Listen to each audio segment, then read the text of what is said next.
Welcome to the Beyond the Bucket Show, a podcast centered around optimizing all life's buckets. We all have buckets we are balancing: coaching, entrepreneurial ventures, family, passion projects, and health. Let's all take this journey together and become bucket fillers. And here's your host, Chris McSwain. Welcome back to another great show. I'm really excited for this one today. Our guest, all the way from Sierra Canyon, she is the head varsity women's coach, and we have Alicia Komaki. She is a very established coach of the year on a number of publications across a number of different years. She's won 5 state titles in 11 seasons, and I'm really excited to chat with her and dive deep, not just about basketball, but some other things as well. So, Alicia, welcome to the program. Thank you. This is the most professional looking program I've ever been on. So you already get a virtual high five just for that. I have nothing really to do with it. There's a young lady that lives down in LA actually that kind of put all this stuff together. She played basketball at University of Oregon, Amanda Delgado. And so she's the marketing behind all of this. So I cannot take any credit, but she's pretty good. Maybe she can come take some photos for you guys too, but I'm sure you guys got a lot of people doing that for you. Shout out to Amanda. Good job. And I'll be put in touch with her for sure. Definitely. Well, the basketball world is very small, and it seems like so many basketball coaches know everybody. And that was one of the reasons why we connected, is just the basketball world is so small. But being that you know a lot of people in this game, I want you to tell all the listeners about you that they might not know about. So it could be literally you play the piano or anything else. Just a fun fact about yourself that has something to do with who you are. And Wow, that's a kind of a loaded first question. I should have been more prepared for that. Something people don't know about me. I mean, they probably don't know too much. So let's go with my ethnicity. I am half Japanese and half Polish. Komaki is my maiden name. I'm married going on 5 years. So my husband's last name is Kreutner. So that's actually my official last name, Alicia Kreutner, but I still go by Komaki professionally. Just so it's a pretty good last name. I don't want to ditch it. AK. Legally, I'm still AK, which is cool, but legally I changed it. That's awesome. Well, yeah, it's interesting because you don't know, like you just look at somebody and you assume what they are. So to find out that, what your ethnicities are, I would have never thought you were Polish. And ironically, one of my best friends, she was friends in college, she was Polish, and she was like one of the most detailed. She actually helped me get through undergrad because she was just so detailed. She was like, Chris, you got to do this. You got to do this. You got to do this. And she was so on point. So do you find using all of your heritage and kind of what that embodies for who you are? Oh, not necessarily. I don't know too many Polish people or Polish traits or things, but my mom is 100%, right, as much as we know of, as 100% Polish. So we have a couple traditions we keep around like Christmas time and doing different things. But yeah, other than that, a little more probably in touch on the Japanese side. Just having more family members and things around that are Japanese. So coming from my dad's side, but it's fun. It's fun to be a mixed child and part of a bunch of different backgrounds. Same. So let's just jump into it. Give us a 2-minute backstory on you, just for some context. There's a lot of different topics that I want to touch on with you, but I think it just gives a good base to where we start. All right, I'll try to keep it quick. Just finished my 11th season as a head coach at Sierra Canyon. This is also my first ever head coaching gig, so it's the only school I've ever been at. Previously, I was an assistant coach at Mater Dei High School with the famous Kevin Kiernan, who was also my high school coach.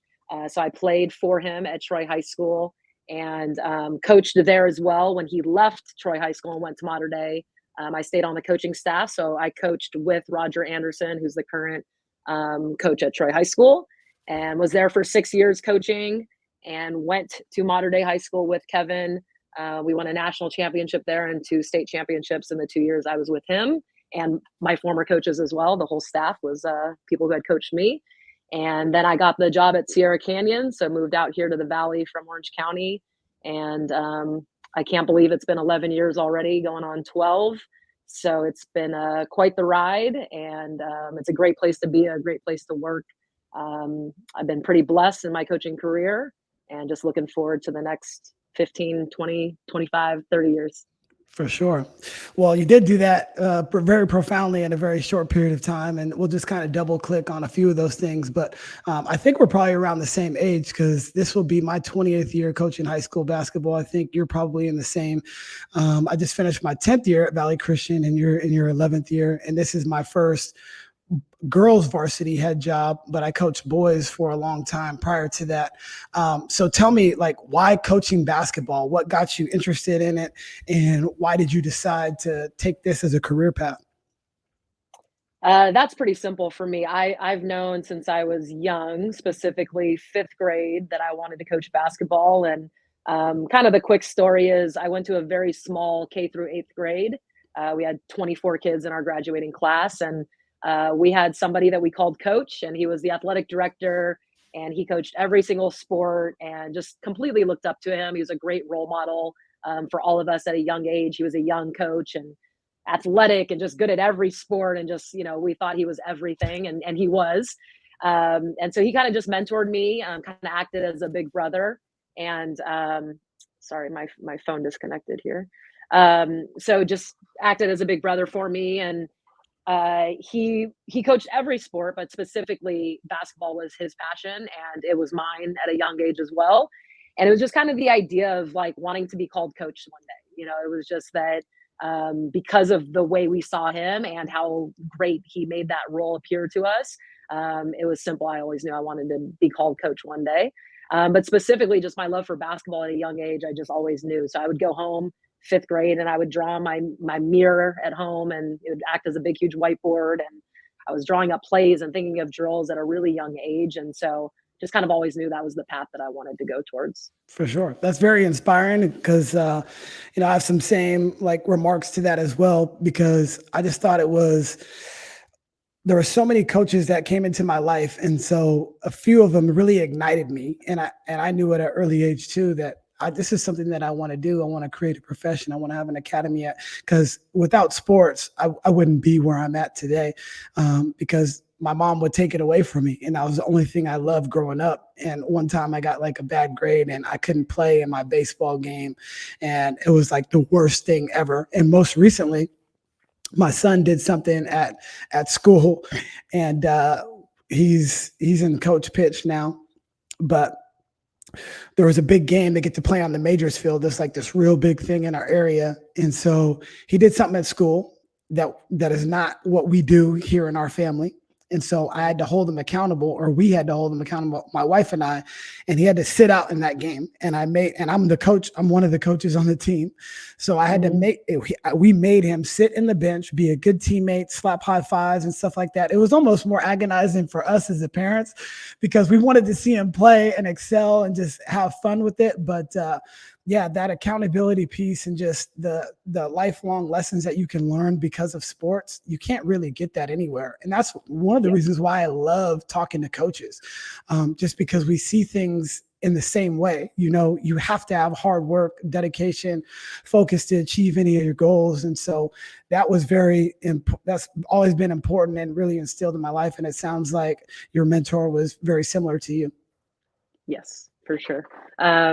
Yeah, I'm a big believer in just kind of what for the environment of sport fosters for all of us, and the lessons learned at a young age that eventually you figure out as you get older, or that obviously can stay with you from high school or youth, and even going through as still adults playing sports, right? There's a lot of lessons to be learned, and it's just invaluable. It's a really fun thing to be a part of. Yep. So almost 20 years in the game as far as coaching is concerned. Talk about like early on what that was like for you, because people probably look at you and be like, well, she's very successful. I think I can do this too. It's very easy. But you and I both know the path to where you've to where you've gotten to right so far is probably a really difficult, tough path, and you've had some great experiences to put you in the position that you are in now. So talk about the early days of coaching and, you know, being an assistant coach specifically at Troy and then Mater Dei. Yeah, the early times were most interesting or unique for me, and also probably for you, assuming that we're close to the same age, because I started coaching when I was 18. So I was coaching JV basketball was my first like true gig, right? And I was 18 years old, turning 19. So had a couple kids on the team who were juniors in high school, so they were 16 years old, and was obviously very close in age to a group where, you know, when you're coaching, you need to demand respect. And there should be obviously a line of I'm not your friend, right? But I'm somebody that you should hopefully respect and listen to. And that's a pretty tough line to straddle when you're pretty much the same age or coaching basically your peers, right? So um, I wouldn't say it was difficult for me because I had a lot of respect going into the program because it was my alma mater. So I still had kind of this reputation of who I was as a basketball player, that there wasn't kind of an automatic level of respect there. It was hard in the sense to not be their friend because literally I could have been, you know, good friends with some of them. So that was probably the biggest challenge. I wouldn't say it was necessarily difficult for me personally. And we were really good and we were talented and we had a good group of kids, and I was coaching at a JV program that had a very reputable varsity program, right? So Sure. there was kids there who were serious and took the sport serious, and we did well. So I think all of those things obviously help you when you have certain challenges. Winning fixes a lot of problems. So Sure I does. can't really recall too many other challenges. I would imagine that there was a small sense of parents kind of just looking at like, you know, hey, does this young kid, is this who I want coaching my 16-year-old daughter, right? I'm sure there was, you know, a little bit of questions that went into that, but I never got any of those personally that stood out or that I remember any sort of complaints or anything. So again, that was probably the biggest challenge, and it maintained a challenge because I started coaching so young. So Yep. obviously the gaps slowly started separating. But you know, my first 6 years of coaching JV level and then going into the varsity level at my alma mater, which maybe helps or doesn't help. And you know some of the kids really well, you know some of the families really well. Maybe I played with an older sister or a cousin or you know something along those lines, and Sure. I think it probably helped me more than it hurt me. To this day, now they are friends, right? I have some of those kids that I did coach in the early years at Troy High School that they came to my wedding. I'm going to go to their wedding. Have been to some of their weddings.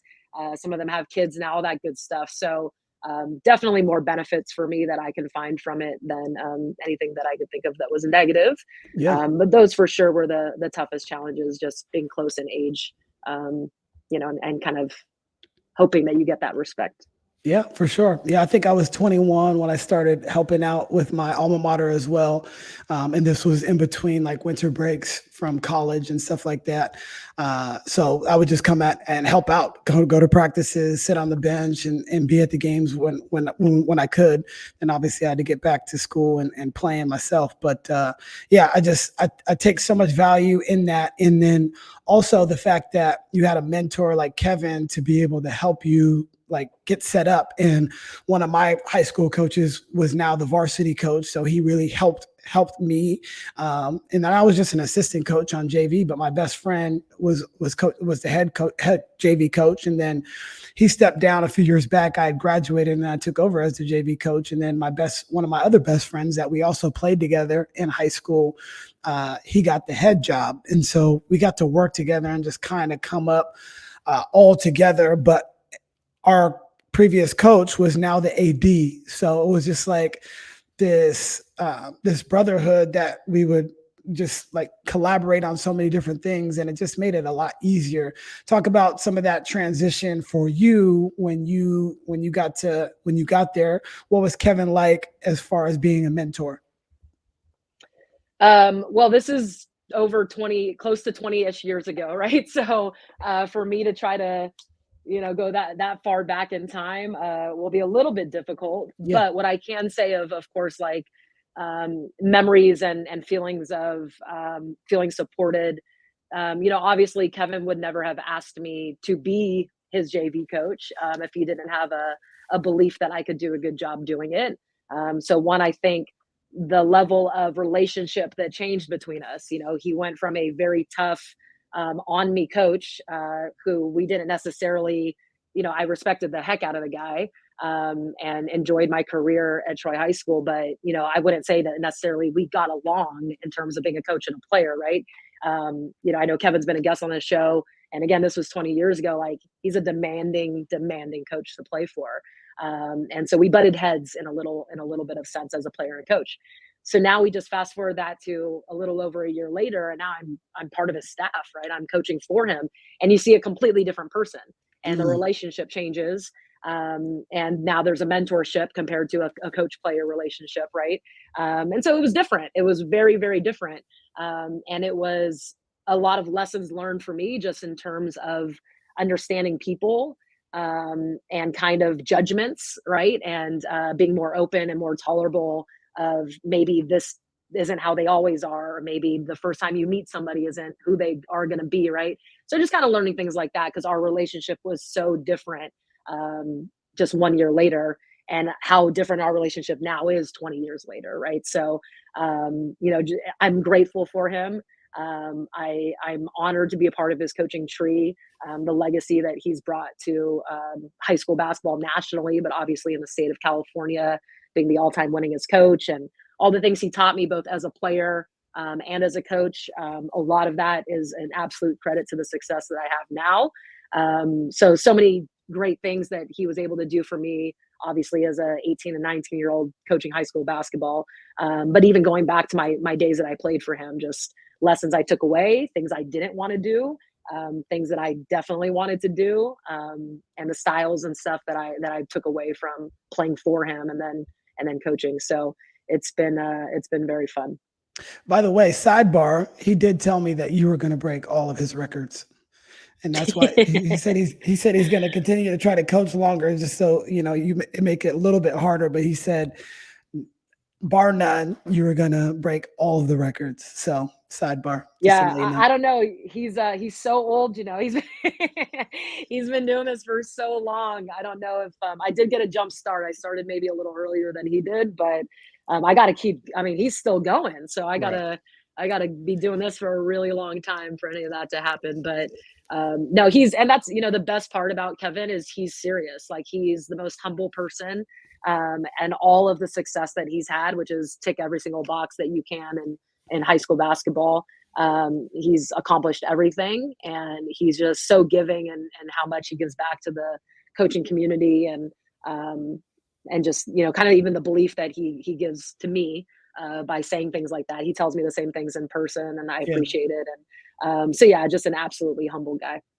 Yeah. So speaking of like longevity, I think that in any field, you have to be very consistent over a long period of time. And that's why I have so much respect.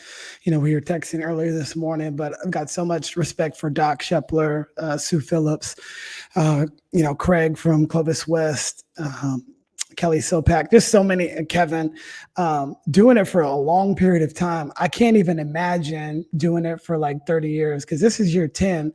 So I'm like, man, like, can I do this for 20 more years? Like, have you thought, as far as like how long you want to do it, or you just take it year by year, or just kind of a feel? What's your process when it comes to the longevity of being in this career? I mean, the thought was always, I'm coaching until I'm 80, and you're going to roll me out in my wheelchair, and I'm still going to be coaching. But I think it's people get burnt out from their passions, right? You get burnt out from life, right? And I hope that never happens to me. But you just never know. The world's crazy, and the way things are going. Parents are a little bit nuts out there, and players are changing, and all that good stuff. And as much as things have changed, for good, for worse, for better, for all the stuff in between, I'm loving it even more now than I did on day one. So I'm hoping that's my trend in life. I'm just going to keep loving it more and more and more and more. And yeah, you'll have to pry me away from doing it, but I'm not a future teller, so who knows? For sure. What would your advice be to young coaches that are just starting maybe a few years, or not even a few years, just like getting their feet wet with this coaching thing? I think, people don't realize what it actually takes to be in the position that you're in, or be in the position of these high level high schools and things like that, what that entails. And you kind of touched on it, but basketball coaches, they're like, they have to be so well-rounded. You have to be a therapist some days. You've got to be somebody that can fundraise potentially. You've got to be a psychologist. You've got to be able to talk, to parents and multiple people around. There's just so many communications that you have to have. You got to be good at email. You got to be good with text. You got to be good with Excel. You got to be good with I've seen your practice plan, by the way. I love that. There's just so much stuff that you have to be able to do as a coach. What advice would you give to these young people? Two things kind of struck my mind. The first would be, if we're actually talking about young people going into coaching, right? So the generation that would be starting off right now, the advice to those people, strictly based on their age, would be that it does not happen overnight. And you have to put the work in. And there's, of course, a little stigmatism out there that these people don't want to work, right? They want everything handed to them. They think it's just going to happen easy. They want to just jump in and volunteer for a year and then think that, oh, this is what happens. Like, oh, now I want a head coaching job. Like, you got to put in the work. And I don't know everybody's story. I can only go on my own experiences and people that I've been surrounded with and that I've seen put the work in. I've been only a head coach now for 11 years, but I've been coaching high school basketball for 20. And I've coached every age group. I've worked camps. I've volunteered. I did clinics. I did private training. I did group training. I've done every aspect of the sport that can offer me. And it was grueling. And there was nights, and you don't make money. And there's nights where it's like, what am I doing? I know I can go make a nice 6-figure salary somewhere, just using my brain and doing something different. But that's not what I want to do. I'm passionate about what it is that I do get to do, and I enjoy that. And so put the work in, and just don't think it's going to get handed to you. Don't think that it is easy. And don't think that success just happens overnight. And for some people, they're lucky enough that it does. But most people, you got to look at the full story and all the stuff that they've put into their craft, right? So that would be for the young people. And for people who are maybe young in their career, but maybe you're 40 years old and you're starting to get into coaching. And this is also for everybody, it's be authentic. I think that one of the biggest problems when you first start out is, and it takes a while to figure it out, is that you think you have to coach how you were coached, because that's all we know. So I've only been coached by this style, and I only played for one person. Oh, that's all I know. So that must be how you coach basketball, because he or she was successful. I was successful as a player, so that must be the way, right? Oh, I've been lucky enough to be coached by 5 different people. And I really liked this guy the most. So that must be how you coach, right? And whatever everybody's experience is. And that's okay. You for sure can pick and choose the things that you like and things you don't like, but you are not all of your players. And they are all different. And you're going to have 10 different personalities on your team, 20 different personalities on your team. And you have to figure out how authentic you can be to who you are, that's going to fit for all of those kids the best possible way that you can. And that's going to give you the most success, not wins and losses, right? That's what it's really all about, is making sure you're happy in your job and that these kids are having a good time. So that's my biggest thing, is being authentic. And I think early in my career, I had that, I thought this was kind of how you do things. And I responded well to that type of a coaching. So I can be like that. And it was like, this actually isn't really who I am. I thought it was, but that's not who I am. I don't want to be cursing kids out and making them just run for anything and everything. But I thought that's what it was. So it comes with experience, right? It comes with figuring out who you are. It comes with maturity. It comes from coaching experiences. And so I think that would be my best advice. Coach, I need to cut this clip up and send it everywhere, because that is real. Like, everything that you just said is 100% real. And imposter syndrome is also like very highly prevalent, especially when you're a younger coach. I know I was guilty of that as well. Like I was acting like my other coaches and the people that I came up around, and whether that be high school or college, I was doing those same exact things that they were doing. And then one day I had a real talk with my best friend, and he was now assisting me at the time. And he said, Chris, that's not you. I berated this kid for no reason. He didn't deserve it. And, I seen him a couple years back. We were at a Jamba Juice, and I said, "Oh, hey, how are you?" And he knew, and I knew in that moment. And I was like, from here on out, that's not who I am. That's not who I'm going to be. And it's funny because you had also discussed like being a player and now on the staff, so you get to see your coach in a different way. And he has to hold you accountable when you're a player, but now you guys are peers. So one of my assistants, she used to play for us. She graduated 2016, but now she's here and she's like, wow, you're a lot different then. And she's like, I didn't know that all this other stuff went on behind the scenes and all this stuff. So it's just really interesting. And that's why I really love coaches, because you have to be so solid in all aspects. And like, we haven't even talked about any X's and O's or anything like that. Like, you got to have all that stuff. Plus you got to be knowledgeable about the game. And that's what makes this game so difficult. And no matter what level you're at, it is so hard to win. And you've won a great deal, but like I did a podcast a few weeks ago, and like Tara Vanderveer went 28 years between her national titles. Like in the early 90s to the early 2020s, that was the difference between her national titles. Like, and she's had a number of successful seasons, but if you just said, okay, she's coached for 40 seasons and she's only won the national title 3 times, well, that doesn't tell the whole story. That doesn't tell the impact that she's had on all of these young ladies, the sisterhood that program has created, the bonds and the relationships and all of that. It has nothing to do with her winning. Now, she wins a lot, but it has nothing to do with her impact. And for you to talk about those certain things, like, it's okay. And the next question I do have for you is like, when did you start feeling yourself?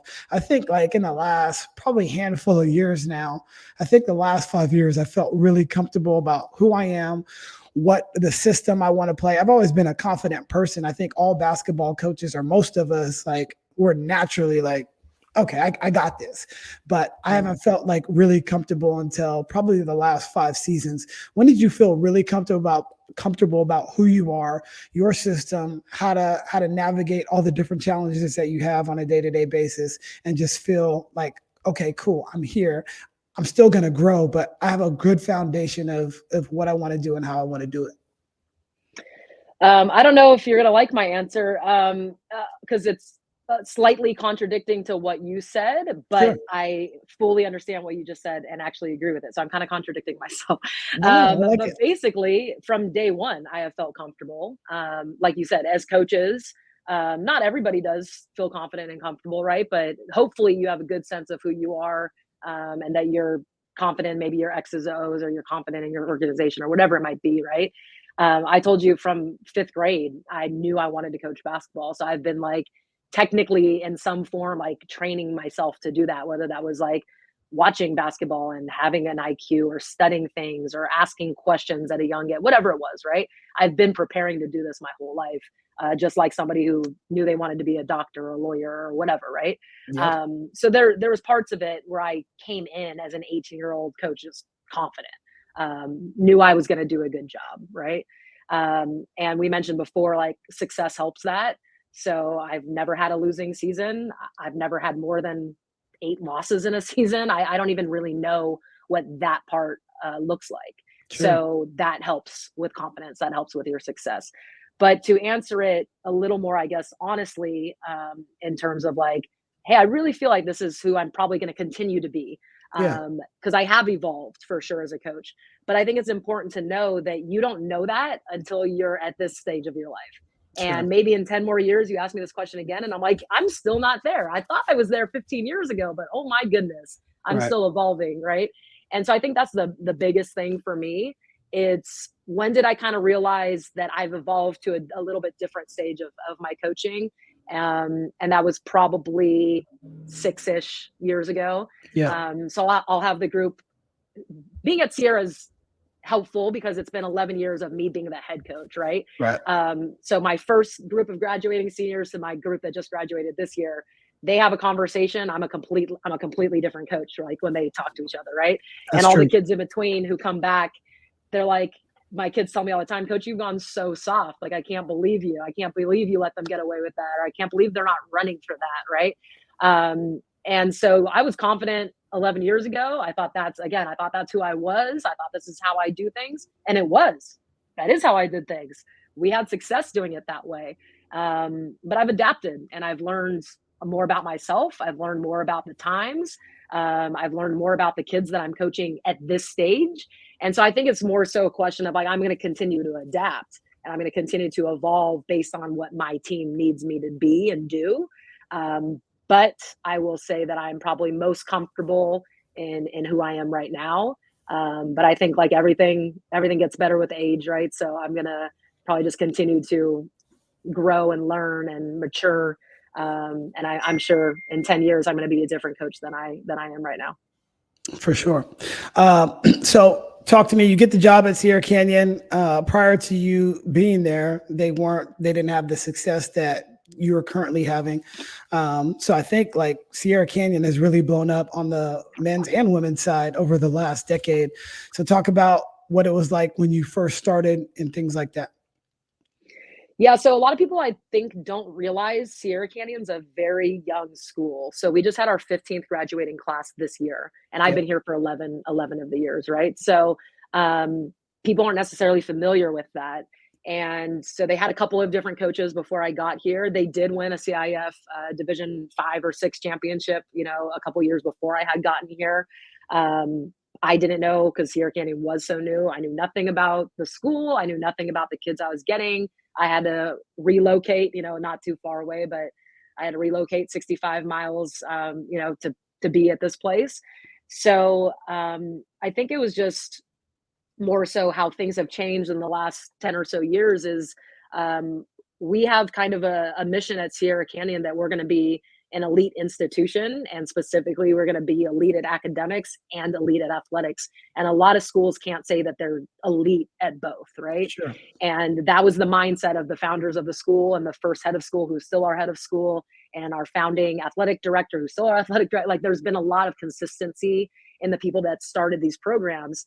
And what's been so amazing, being a pretty big part of that journey as well myself, not from day one, but close to day one, is we've all seen it evolve, and we've seen it come true, which has been absolutely unbelievable to be a part of something, from the beginning.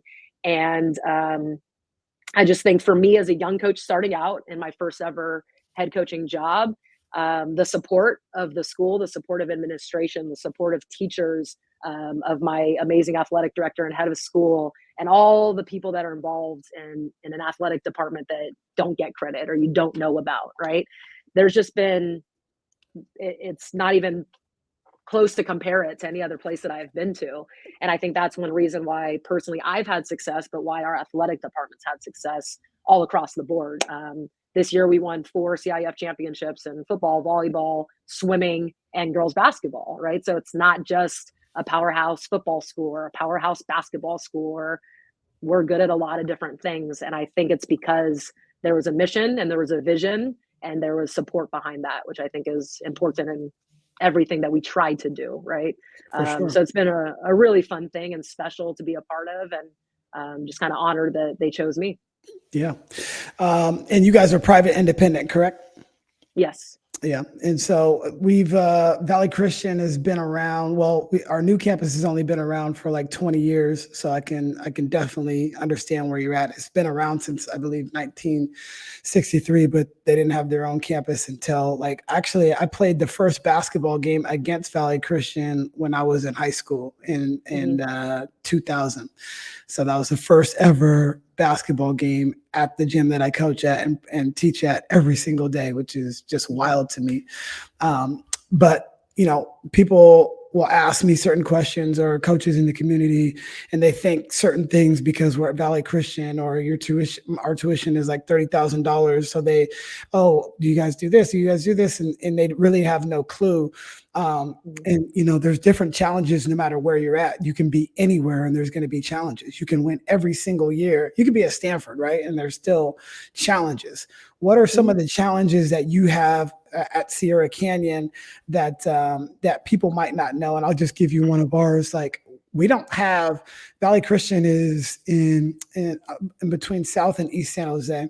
And so there's really no community as far as everybody from the neighborhood goes to this school, right? A lot of the neighborhoods around it, they go to the certain public schools that aren't, most people couldn't even afford to even attend Valley Christian and stuff like that. So we have students I had a student athlete, multiple, that come like 60 miles away sometimes. And whether it be our football team or our basketball team or a baseball team, they're traveling from everywhere and there's really no community. So people don't really understand these kids are all coming together at some point. Now we do have a junior high and an elementary, but it's kind of like the same thing. There's really no like neighborhood where everybody shows up. That's one of the challenges that we have on our campus anyway. What are some of the challenges that you guys have? I try not to think of challenges, Chris. Sure. I just focus on the good things. That's why I gotta ask the hard questions, Yeah, for sure. I mean, one, I would say I don't necessarily consider it a challenge, but I think a lot of other people probably in the world is the level of expectation. Because specifically our program, we win a lot, and we have won a lot, and we've been fortunate to have a lot of success in terms of the win-loss column and state championships and all that good stuff, that there is major expectations on us, whether that's just the outside public or whether that's within our own school, for us to continue to win and like kind of uphold that legacy. And for even just our own players have the expectation on themselves that they want to be a part of the banners in the gym, not just a part of the program, right? And so expectations is a stressful thing. But personally, I thrive off of that. Nobody's expectations will ever be bigger on me and my program than I put on myself. I think that's one of the reasons I am successful. So for me, it's not a challenge. Or if it is, it's welcomed. But I would imagine most people would look at that as one. I would say a challenge that's within our own school is kind of similar to maybe what you were touching on there, is the fact that we pull from 100 different zip codes. We're a very small school, but kids are coming from all around Southern California. And it's tough to feel the support of the student body at games specifically.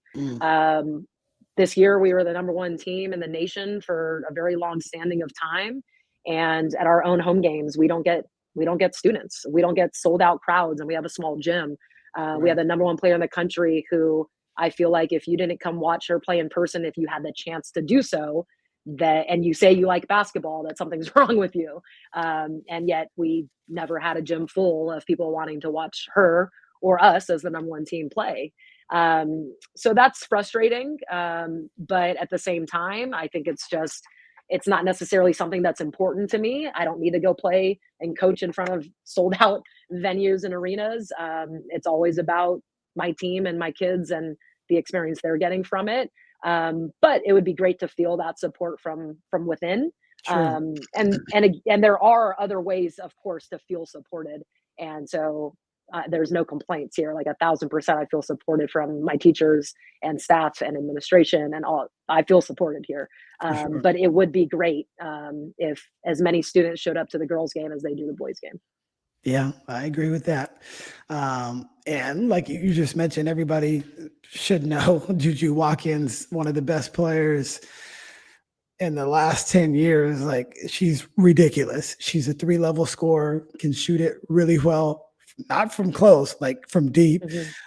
She can get to the mid-range. Her mid-range is impeccable, and obviously she could finish with the best of them at 6'2" or whatever she is. Like, she is a well-rounded player, and I'm just excited to see where the girls' game is going. I was just kind of watching the overtime stuff with that girls' all-star game, and these girls are just so talented. It is ridiculous how well-groomed they are at every facet of the game now. It's just crazy, and you got to see it firsthand. So tell me how it was coaching such a phenomenal talent. And another side story real quick. I like side stories, by the way.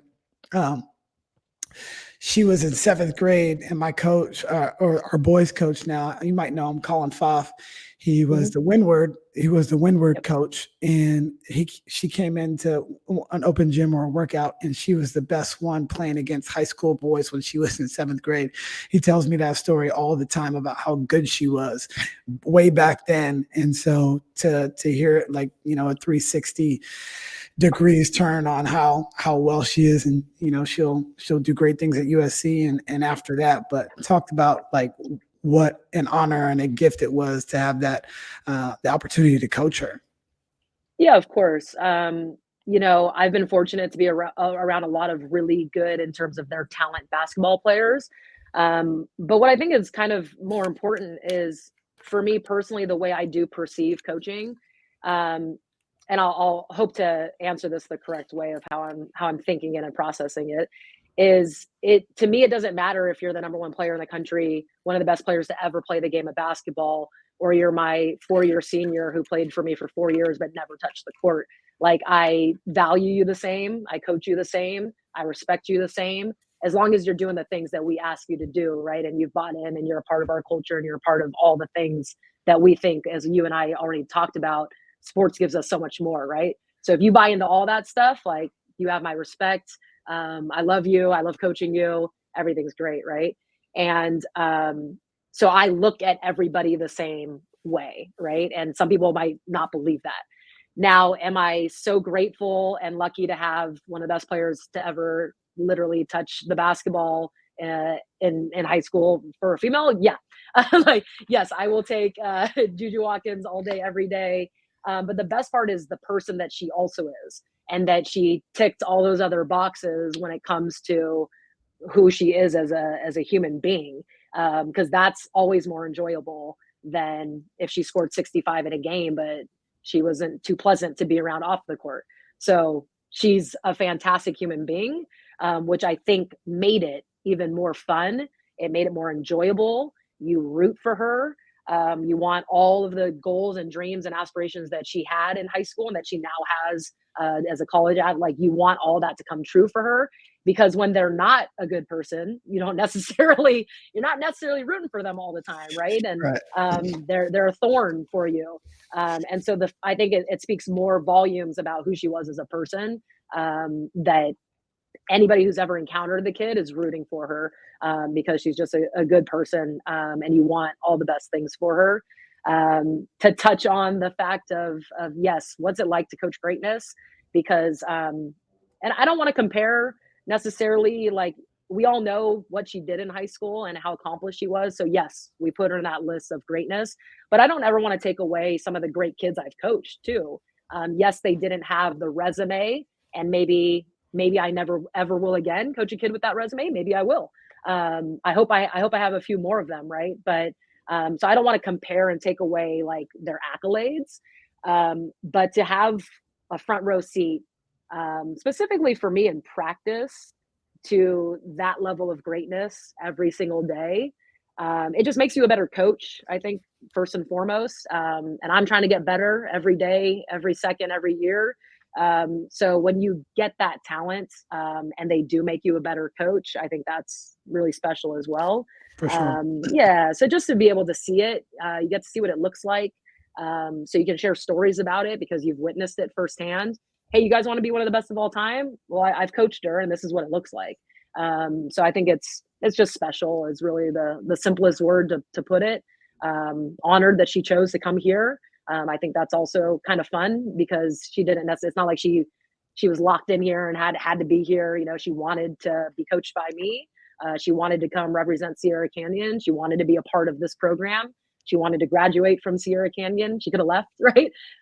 So I think that speaks volumes also of our program. For sure. I don't like your positivity. I love it. Your positivity is like just like amazing. And keeping it on the positive note, like what is the biggest strength you have as a coach, in your opinion? Oh man, that's a tough one. I always like those questions to be asked to my players instead. It's interesting to see what they would say, but I would probably say my adaptability. I think sometimes as coaches we get stuck in a certain way, especially if you're successful. If I was coaching the same way today that I started 11 years ago or 20 years ago, I don't know if I'd be successful. I don't know if we would have had the year that we had this year. So being adaptable, not being stuck in our own ways.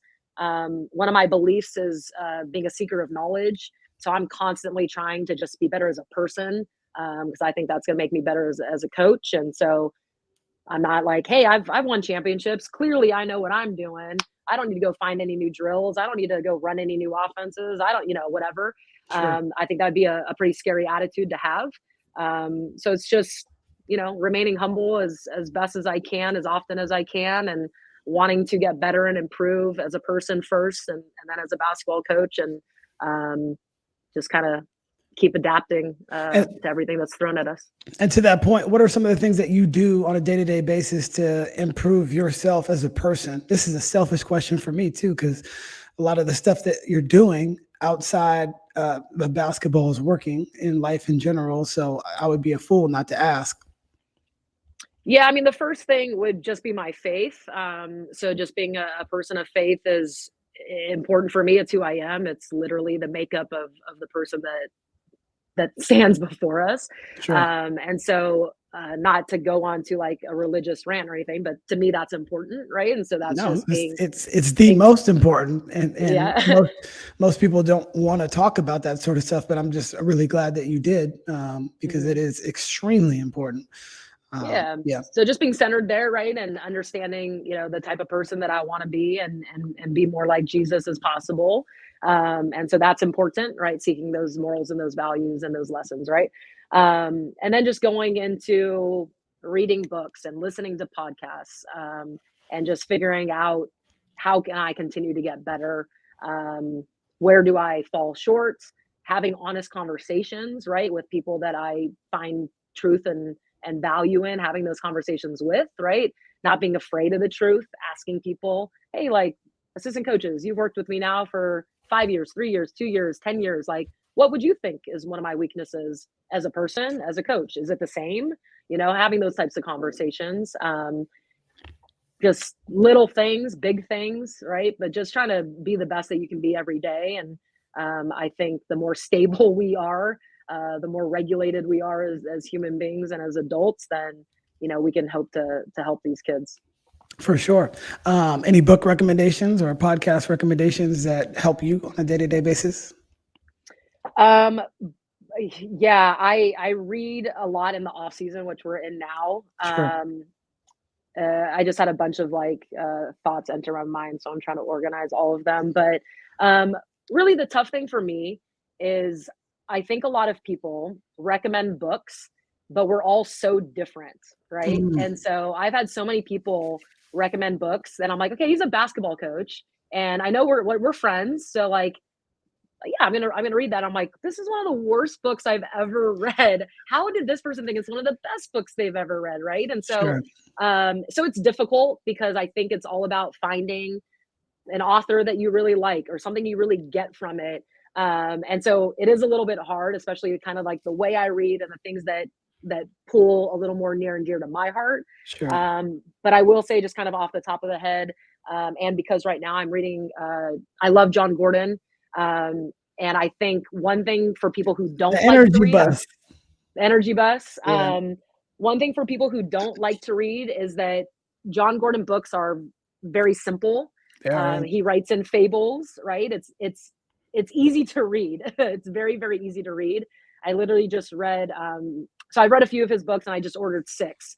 And I read 3 of them in one day, quickly, because they're so short and quick and easy. So I think you can get a lot from it, depending on which, he's got positivity. He talks about leadership, and then he talks about whatever, finding happiness and all these different aspects of things, right? And so find the one that you're most interested in, and it won't take you long, and you can pull so many other things from it.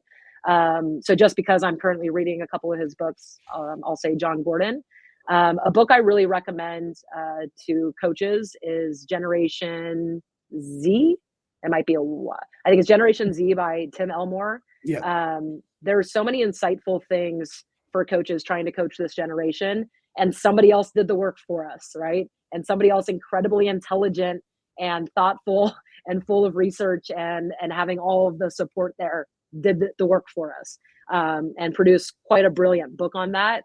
And I took so many things away from that book, and I didn't have to go spend hours of research myself doing it. Somebody Right. again did it for us. So I think it's really important to know, don't complain about this generation. Don't complain about the kids. Also, don't assume. I just had this conversation with a coach yesterday.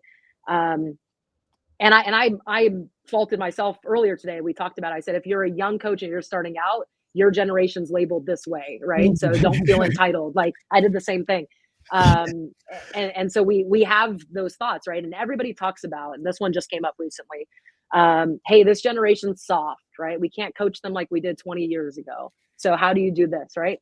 And I said, okay, yeah, that's what everybody says, but how soft is your team? How soft are the kids you're coaching tomorrow? Have you ever asked them how soft they think they are, right? Like, let's not just jump in and label them. A big hot topic right now is film watching. Everybody's like, these kids have a quick span. They can't focus. We have to give them a scouting report that's 2 words long. We have to only watch film in 10-minute segments, 5 minutes or under. Like, there's all this stuff that's going on right now. Have you ever asked your kids what works for them? And let's not just like label them, right? So I said this line the other day. I was like, it's like believing in the horoscopes. Everybody who's a Scorpio acts this way.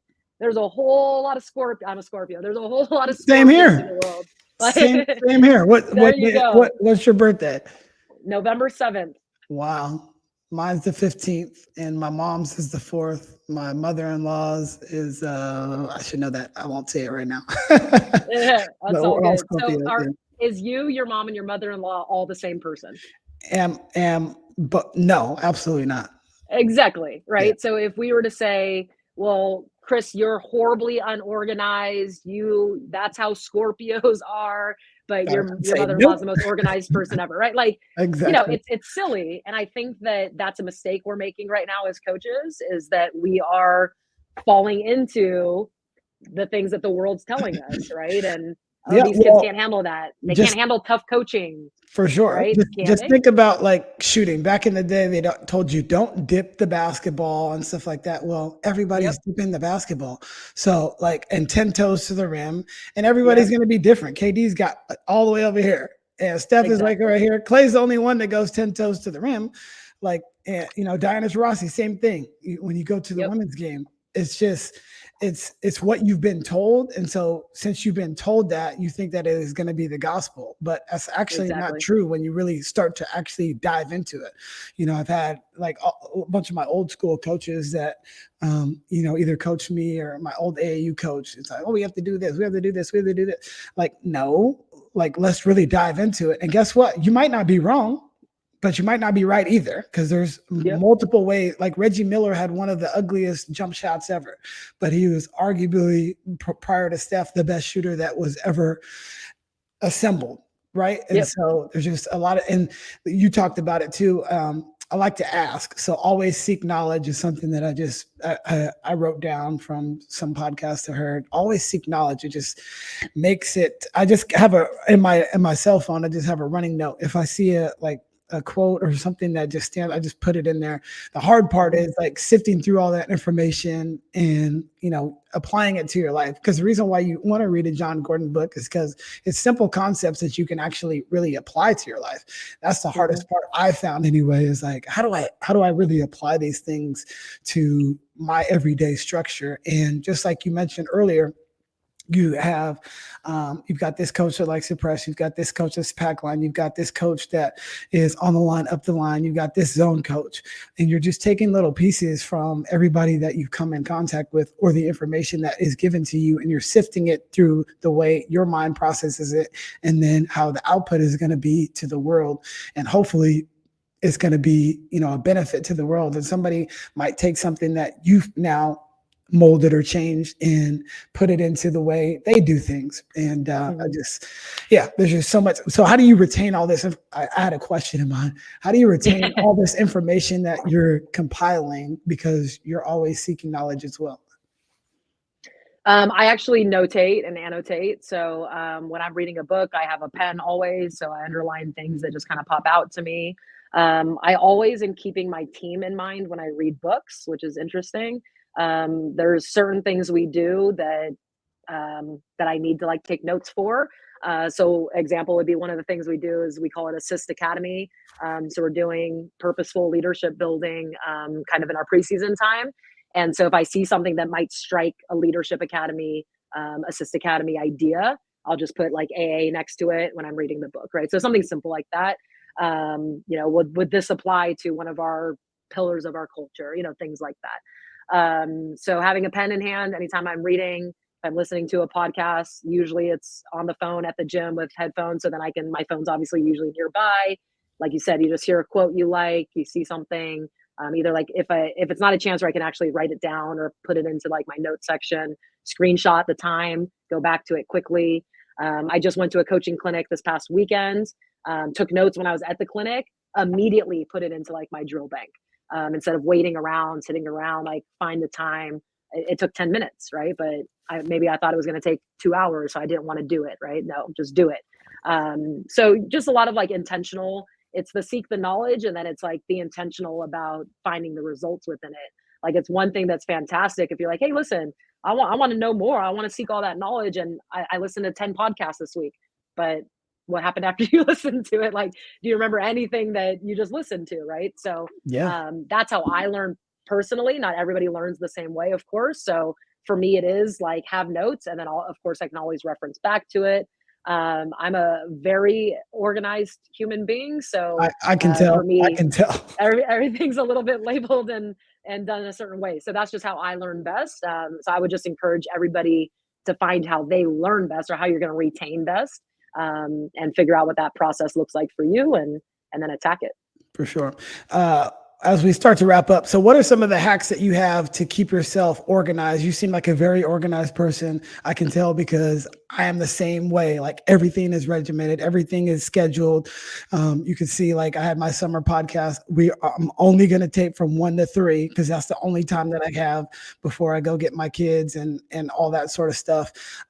Like this morning, I worked out, but I also watched film. So I'm like, watching is painful, as you know, to watch the previous year's games, but I watched our NorCal game, and then I start going back towards the league, and now I'm like in the second half of league, and so I'm working out, but I'm actually watching. So I'm just trying to like life hack all this stuff. If I want to watch a TV show, like I'll just like I'm in my gym / garage, but I'll just jump on the Peloton real quick and I'll watch the TV show. So that'll be the hour that I get to do my workout. And then I also get to watch this trash TV show because I don't really watch a whole lot of TV. But if I do, okay, cool. Yeah. That's how I do things. And so I'm always just trying to find different hacks. What's more efficient? Is there a more efficient way to do it than I'm already doing? Like the practice plan I got from I think his name is Matt. But I think he got it off of your practice plan. Like everything is in there. I have every single practice from when I first started coaching high school basketball. Like it's still in those Excel spreadsheets or the Google Docs now. So what are you doing to really make yourself more efficient? I think you kind of like, from what I listened to you just say, my response is more so aimed towards like you personally, right? And I think the answer is like prioritization. You again are different than who I am as a person, right? And so like you prioritize based on what you just said, like exercise, right? That's important to you. It is, yeah. So you prioritize like, hey, I'm going to get on that Peloton, but now you're making the most use of your time, right? So exercise was the priority. But now, hey, can I do something else too while I'm doing that? Yeah, cool. I can watch that show that I want to watch. Great. Or I can read a book while I'm riding the bike, or I can take a phone call, whatever, right? So it's priorities. And everybody's priorities are completely different. But I think if we first find our priorities, then we can figure out how to make them our priority, and to make those things effective, right? And for me personally, my priorities change. Right now, I'm not in season. I intentionally step back from coaching. I find that's important for me at a certain time. I'm all in. I love basketball. We've talked about that. But there's times when I need to refresh, right? And I also find that for me, taking that refreshment time, I come back even better and stronger, right? So right now, my priorities are different than they would have been in December, and very different than they're going to be in September, or throughout those different stages of the year, right? So figure out your priorities. Stick to only a few. I think sometimes it gets a little tricky when we say, "Oh, I got to do this, this, this, this, and this, and this, and then it's like you don't do any of it." Sure. A priority for me right now is working out because I got neglected. My poor body got very neglected during the season. And that's something I want to fix for next year, right? So it's constantly assessing.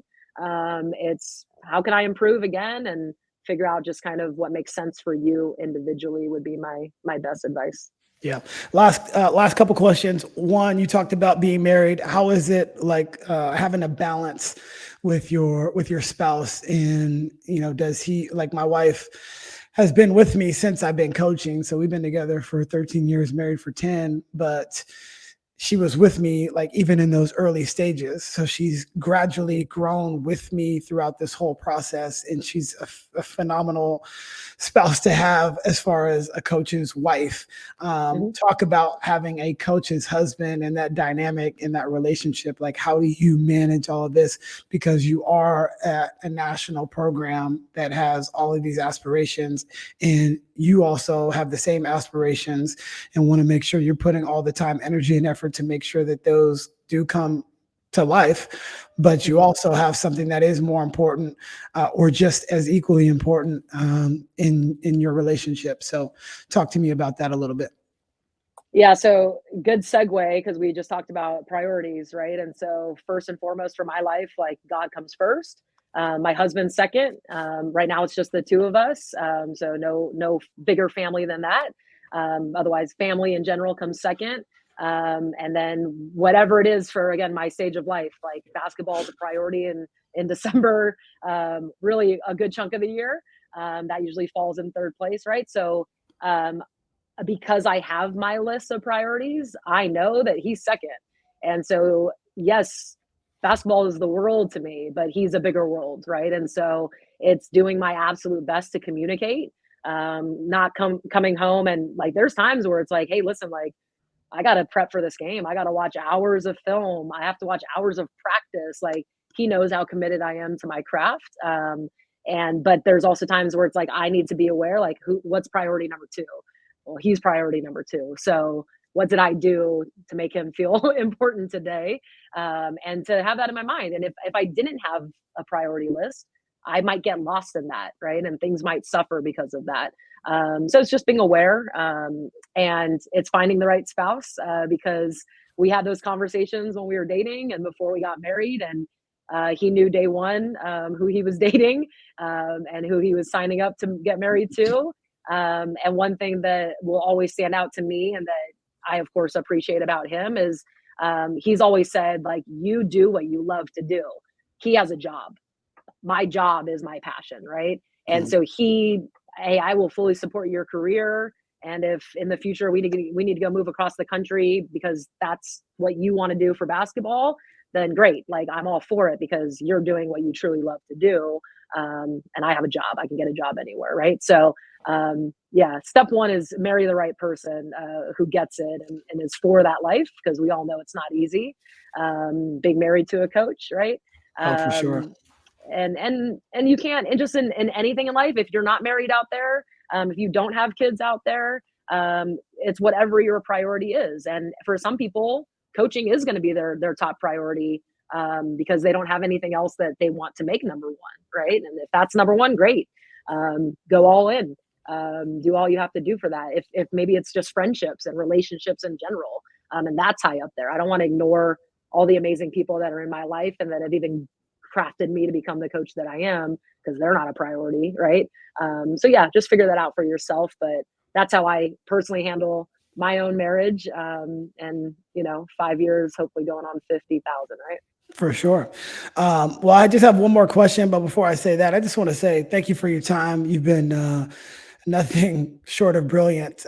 Just really appreciate your insights and the person that you are, and you stand for a lot of things, and you can definitely get that in the short period of time that we have discussed.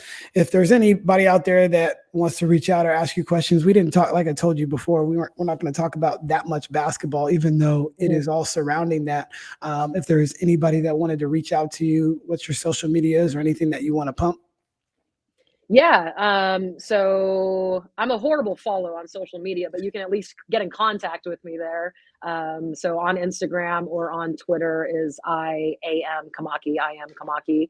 And can always email me at Sierra Canyon School. So you could find my email address, but it's akamaki@sierracanyonschool.org. You could always just do that in some sort of internet search, I'm sure. But I think one of the biggest things about me is I love to talk hoops. I love to give back, love to share drills, love to talk about experiences, love to give advice. So that's definitely always been a big part of who I am as a basketball coach and giving back. So I'm always happy to have those conversations, and have a lot of people who could tell you that that's very true. So reach out anytime. I usually get back pretty quickly. And one thing I always like to follow up with is if you do send me an email and I don't reply pretty quickly, I probably didn't get it. So maybe find another way to communicate with me.